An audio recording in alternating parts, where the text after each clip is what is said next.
അപ്പോൾ ഈ റിയ ടോമിൻ്റെ സാക്ഷ്യത്തിൻ്റെ ഒരു പ്രത്യേകത എന്താണെന്നറിയാവോ? ഇവരുടെ പ്രശ്നം എന്താണ്? ഇവർ എൻജിനീയറിംഗ് സ്റ്റുഡൻ്റാണ്, ബിടെക് എൻജിനീയറിംഗ് ആണ്. പക്ഷേ ഇവർക്ക് വേണ്ടത് യൂറോപ്യൻ കൺട്രിയിൽ UK അവർക്ക് എൻജിനീയറിങ്ങിന് മാസ്റ്റർ ഡിഗ്രി വേണം.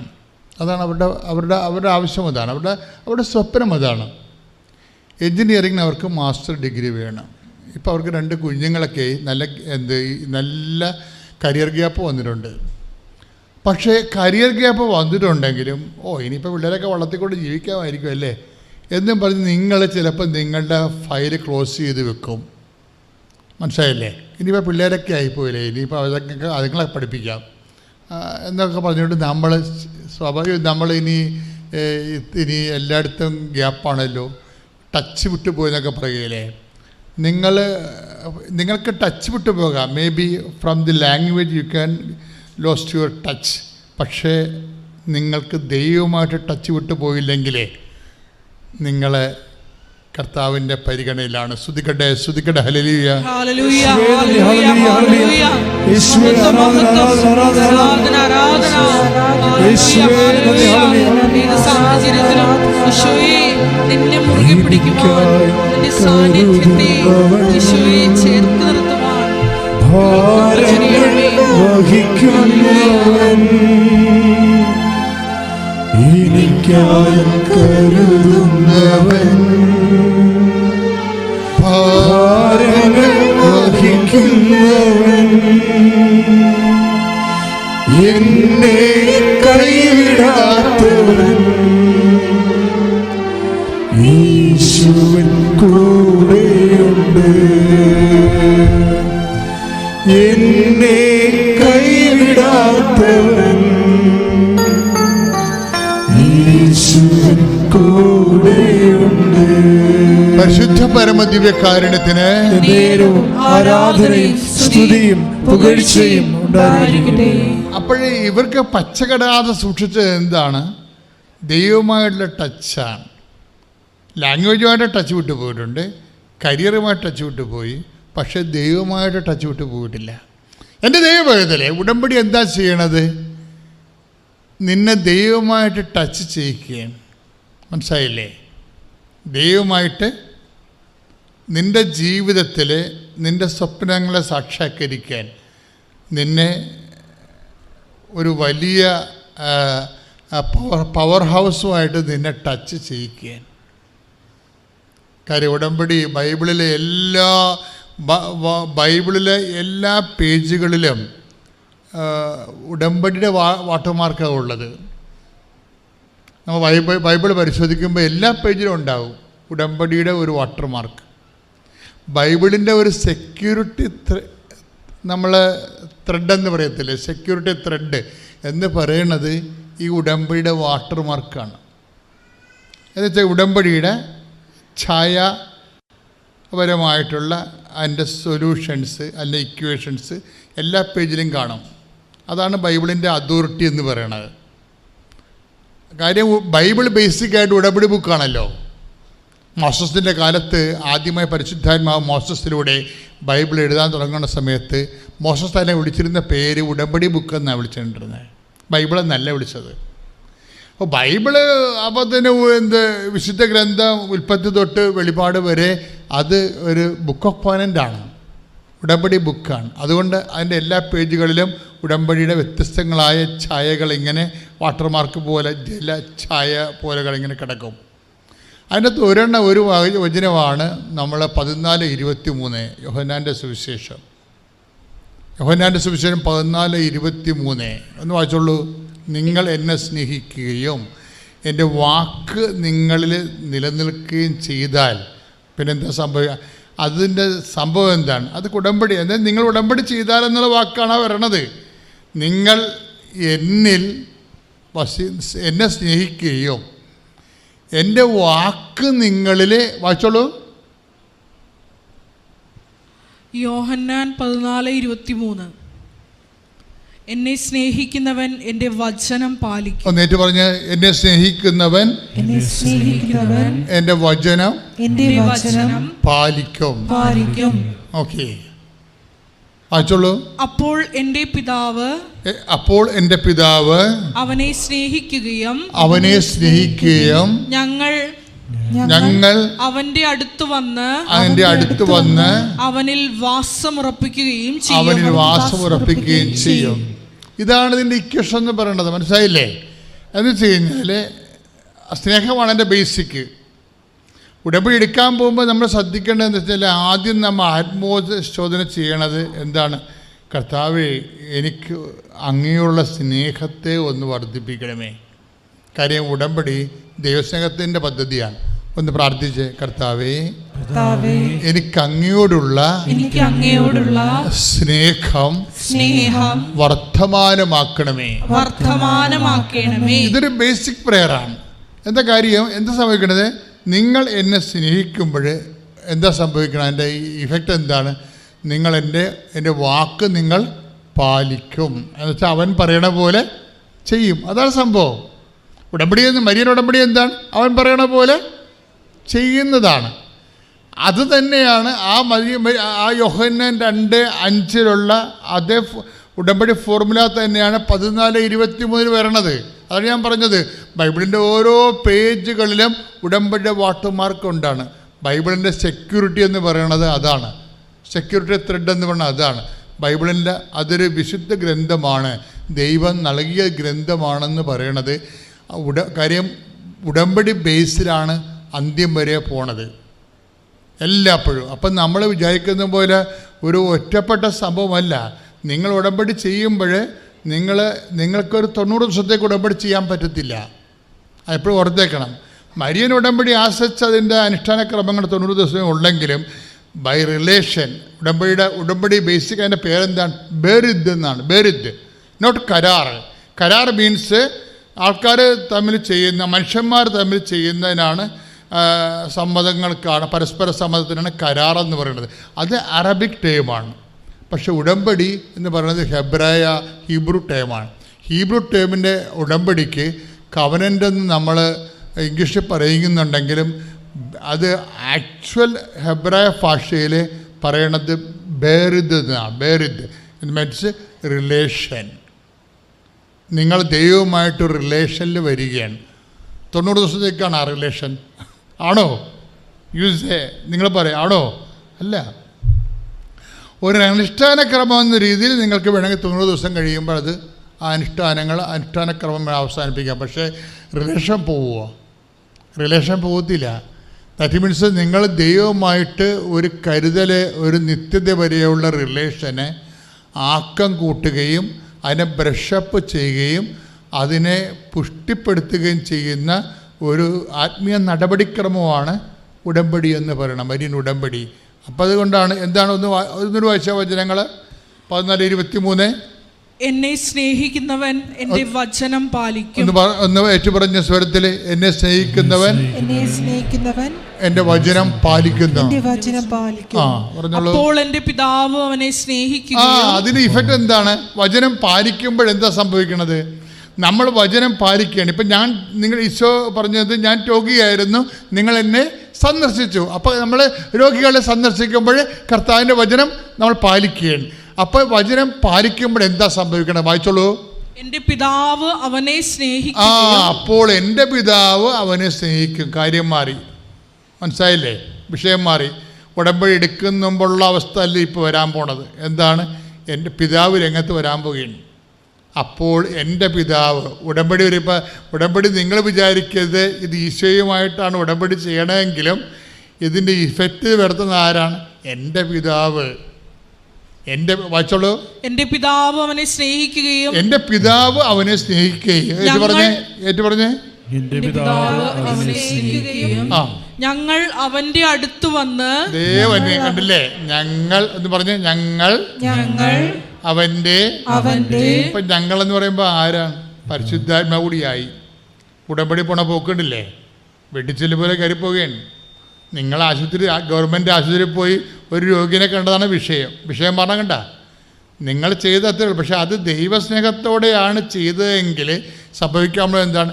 എൻ്റെ പിതാവ് അവനെ സ്നേഹിക്കുകയും പറഞ്ഞ് എന്റെ പിതാവ് അവനെ സ്നേഹിക്കുകയും ഞങ്ങൾ ഞങ്ങൾ Father Son and Holy Spirit ത്രിത്വൈക ദൈവം ഏകദൈവം, അതായത് ദൈവം ത്രിത്വൈക ദൈവം വന്ന് അവനിൽ വാസമുറപ്പിക്കുകയും അവനിൽ ചെയ്യും. വാസമുറപ്പിക്കുകയും ചെയ്യും. ഇങ്ങനെ വാസമുറപ്പിച്ചാൽ മനസ്സിലായില്ലേ? അപ്പം നിങ്ങളിങ്ങനെ ചൊല്ലിക്കൊണ്ടിരുന്ന ഈ വാസം ഉറപ്പിക്കലൊന്നും നടക്കത്തില്ല, അറിയാമല്ലോ. ചിലർ എഴുതിയെന്ന് പറയും, ചിലർ ചെല്ലിയെന്നൊക്കെ പറയും. ഞാനതിനെ എതിർക്കുന്നൊന്നുമില്ല. പക്ഷേ ഇതൊന്നും അല്ല ഉടമ്പടി, മനസ്സിലായില്ലേ? ചിലർ പറയും ഞാൻ 1000 തവണ ബൈബിൾ എഴുതി, ചിലർ പറയും ഞാൻ 500 പ്രാവശ്യം പ്രത്യക്ഷ പ്രാർത്ഥന ചൊല്ലി. പക്ഷേ ഇതൊന്നും ഉള്ള ഉടമ്പടി, ഇതൊക്കെ നിങ്ങളുടെ സ്വകാര്യ വേർഷൻസാണ്. ഞാനതിനെ നിഷേധിക്കൊന്നുമില്ല. പക്ഷേ ബേസിക്കായിട്ട് ഉടമ്പടി എന്ന് പറയുന്നത് ഇങ്ങനെ കുത്തിയിരുന്ന് എഴുതണതും ചൊല്ലണതും ഒന്നും അല്ല. ബേസിക്കായിട്ട് അത് ചെയ്യണതാണ്. ചൊല്ലണ പ്രാർത്ഥനയല്ല, എഴുതണ പ്രാർത്ഥനയല്ല.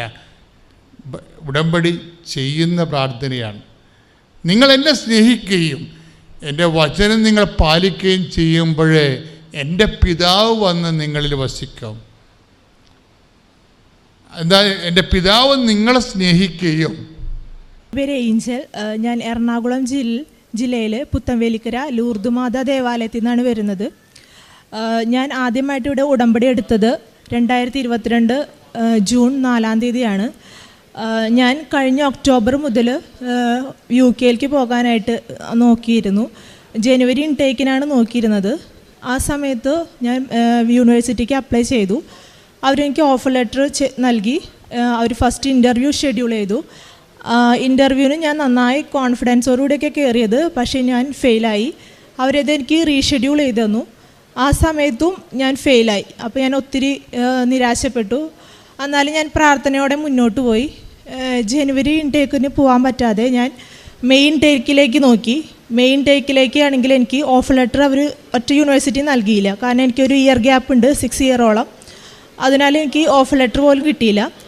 അതിനുശേഷം പക്ഷേ ഞാൻ ആ സമയത്ത് കുറച്ച് ഡിപ്രഷൻ പോയി, ഭയങ്കര വിഷമത്തിലായിരുന്നു. അതിനുശേഷം ഞാൻ സെപ്റ്റംബർ ഇൻടേക്കിലേക്ക് നോക്കി.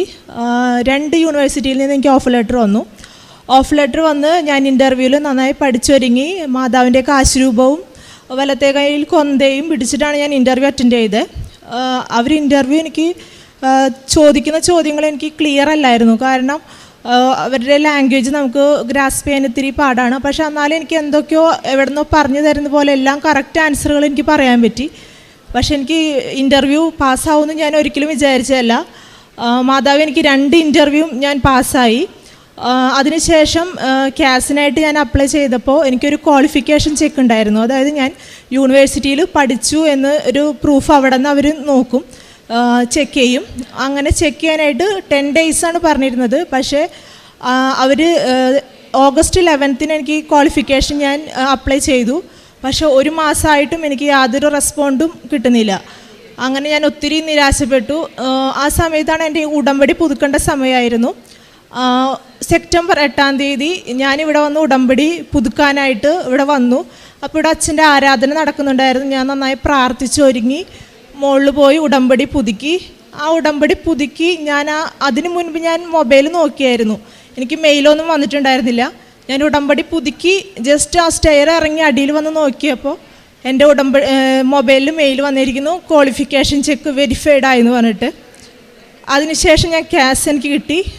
വിസയ്ക്ക് അപ്ലൈ ചെയ്തു. യാതൊരു തടസ്സമില്ലാതെ എനിക്ക് വിസ ലഭിച്ചു. ഇന്നലെയാണ് വിസ ലഭിച്ചത്. ഞാൻ മാതാവിനോട് പറഞ്ഞിട്ടുണ്ടായിരുന്നു എനിക്ക് വിസ ലഭിച്ച് ഞാൻ പിറ്റേ ദിവസം വന്ന് ഞാനിവിടെ സാക്ഷ്യപ്പെടുത്തു. ഇത്രയും വലിയ അനുഗ്രഹം തന്ന മാതാവിനും തിരുക്കുമാരനും 1000 നന്ദി. ഞാൻ മേരി ഏഞ്ചൽ. ഞാനിവിടെ വന്നത് 10/4/2021. എനിക്ക് ഉണ്ടായ ഒരു വലിയ അനുഭവ സാക്ഷ്യത്തിനായാണ് ഞാനിവിടെ നിൽക്കുന്നത്.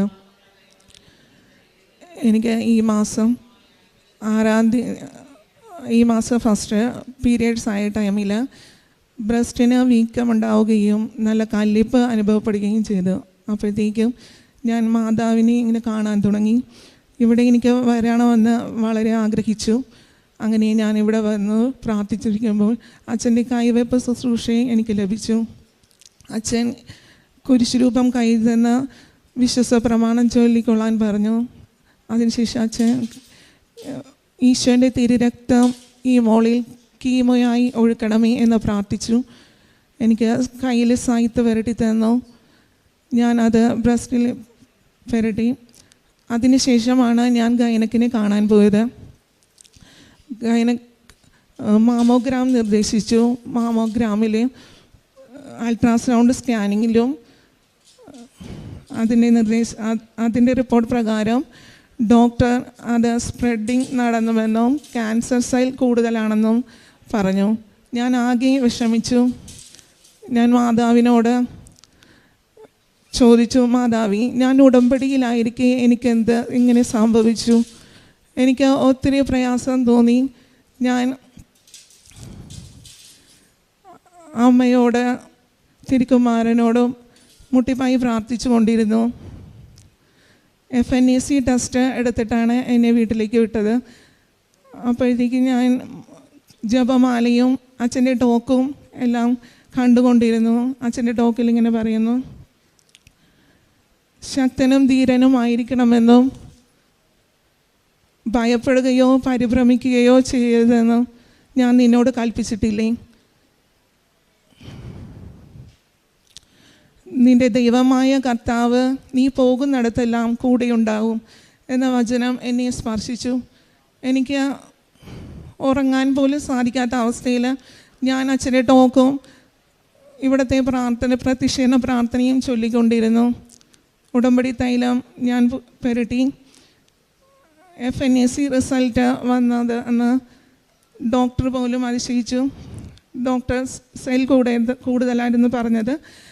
അവിടെ ചെന്നപ്പോൾ നെഗറ്റീവ് റിസൾട്ട് കാണിച്ചു. അതിനുശേഷം ഡോക്ടറിന് പിന്നെയും ഉറപ്പില്ലായിരുന്നു. ഡോക്ടർ പറഞ്ഞു, ഒന്ന് ബയോപ്സി കൂടി എടുത്തിട്ട് കൺഫേം ചെയ്യാമെന്ന് പറഞ്ഞു. ബയോപ്സി റിസൾട്ടും നെഗറ്റീവായി. ഈശോയും മാതാവും എന്നെ അനുഗ്രഹിച്ചു. പിന്നെ ഞാൻ ഉടമ്പടി പുതുക്കിയപ്പോൾ മാതാവിനോട് അപേക്ഷിച്ചിരുന്നു. സെപ്റ്റംബർ 29 എൻ്റെ ബർത്ത്ഡേ ആണ്. ബർത്ത്ഡേ അന്ന് ഗിഫ്റ്റ് എനിക്ക് തരണം മാതാവി എന്ന് പറഞ്ഞിരുന്നു. ഇന്ന് എൻ്റെ ബർത്ത്ഡേ. മാതാവിന് മഹത്വപ്പെടുത്താൻ എനിക്ക് അവസരം നൽകിയതിന് ഞാൻ അമ്മയ്ക്കും തിരുക്കുമാരനും നന്ദി പറയുന്നു. എൻ്റെ പേര് ഷിബി റോയ്. ഇതെൻ്റെ മകൻ അലിൻ റോയ്.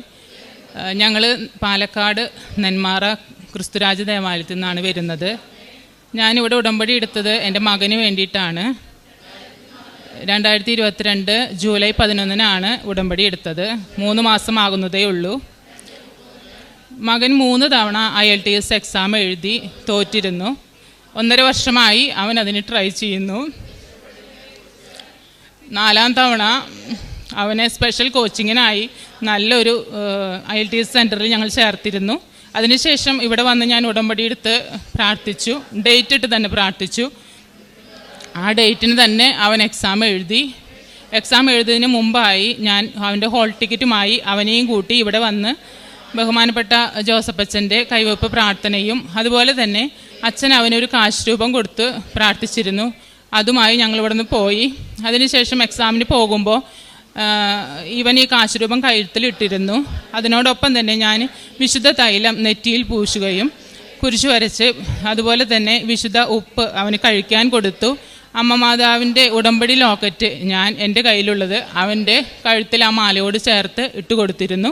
അതിനുശേഷം അവൻ അവിടെ നിന്ന് ഇറങ്ങി പോകുമ്പോൾ മാതാവ് അവൻ്റെ കൂടെ പോകുന്നതായിട്ടാണ് എനിക്ക് തോന്നിയത്.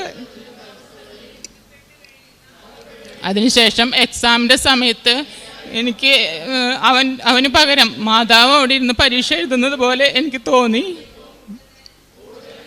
അത് കഴിഞ്ഞ് അവൻ്റെ റിസൾട്ട് വന്നു. റിസൾട്ട് വന്നപ്പോൾ അവൻ എല്ലാ തവണയുള്ള പോലെ തന്നെ ഒരു വിഷയത്തിൽ തോറ്റു. റൈറ്റിങ്ങിൽ 5.5 ആയിട്ട് തോൽക്കുകയാണ് ഉണ്ടായത്.